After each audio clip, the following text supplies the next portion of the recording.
श्रीराम जन्मभूमी तीर्थक्षेत्र अयोध्या सकल हिंदू समाज आयोजित श्रीराम मंगल अक्षता कलश यात्रेचे आगमन भद्रावती पेठ यल्लमा मंदिरात झाल्यानंतर मंदिरात उपस्थित अबालवृद्ध भाविकांनी कलश पूजा आणि आरती संपन्न केली।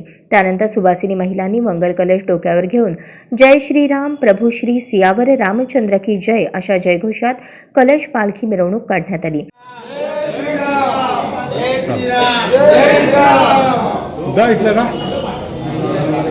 रामचंद्र की जय, पवन सुत हनुमान की जय, जय श्री राम, जय श्री राम। राम कार्य సాధన శరవేగంగా జరుగుతోంది। కింది అంతస్తుల పనులు దాదాపు పూర్తిగా వచ్చాయి। ఇందులోనే రాముడి విగ్రహాన్ని ప్రతిష్ఠించనున్నారు। వచ్చే ఏడాది జనవరి 22న జరిగే కార్యక్రమాన్ని పెద్ద ఎత్తున నిర్వహించనున్నారు। దీంతో 2024 జనవరి 20 समोर दोन रांग करा सगळ्यांनी। हो आले आगर पुढे। रामचंद्र की जय, पवन सुत हनुमान की जय, जय श्री राम, जय श्री राम। राम कार्य की जय।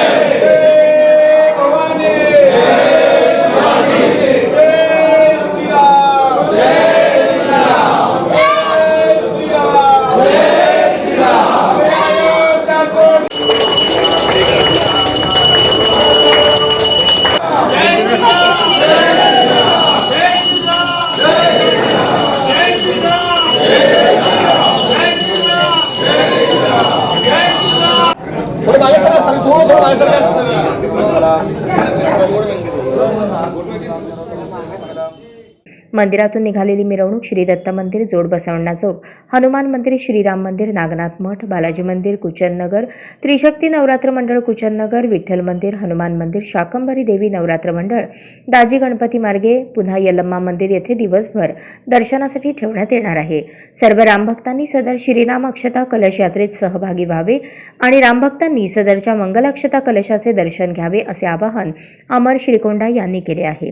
माझं नाव अमर श्रीकोंडा, श्रीराम वस्ती व सकल हिंदू समाज आयोजित श्रीराम मंदिर अयोध्या मंगलाक्षता कलश या यात्रेचे आयोजन श्री यल्लमा मंदिर येथून झालेले असून हे सदर यात्रा ही आपले दत्त मंदिर, जोड बसवण्णा चौक, हनुमान मंदिर ते बालाजी मंदिर, पूर्व भाग श्रीराम मंदिर, नागनाथ मठ, जयपातळ हनुमान मंदिर, विठ्ठल मंदिर कुचन नगर, हनुमान मंदिर कुचन नगर, दाजी गणपती मार्गे पुन्हा यल्लमा मंदिर येथे प्रस्थान होणार असून सर्व भाविकांनी यात्रेत सहभागी व्हावे व दर्शनाचा लाभ घ्यावा। आज दिवसभर अक्षता कलश यल्लमा मंदिर येथे दर्शनासाठी उपलब्ध असून सगळ्यांनी दर्शनाचा लाभ घ्यावा। तदनंतर उद्या वैकुंठ एकादशी निमित्त सकाळी बालाजी मंदिर येथे मंगलाक्षता कलश ठेवण्यात येणार असून बालाजी मंदिरमध्ये उद्या सर्वांनी दर्शनाचा लाभ घ्यावा। रविवारी पूर्व भाग श्रीराम मंदिर येथे अक्षता कलश दर्शनासाठी ठेवण्यात येणार असून सर्वांनी दर्शनाचा लाभ घ्यावा। यात्रेत जास्तीत जास्त संख्येने लोकांनी उपस्थित राहावे, उपस्थित राहावी विनंती। यावेळी स्थानिक नागरिकांसह महिला आणि अबालवृद्ध भाविक उपस्थित होते।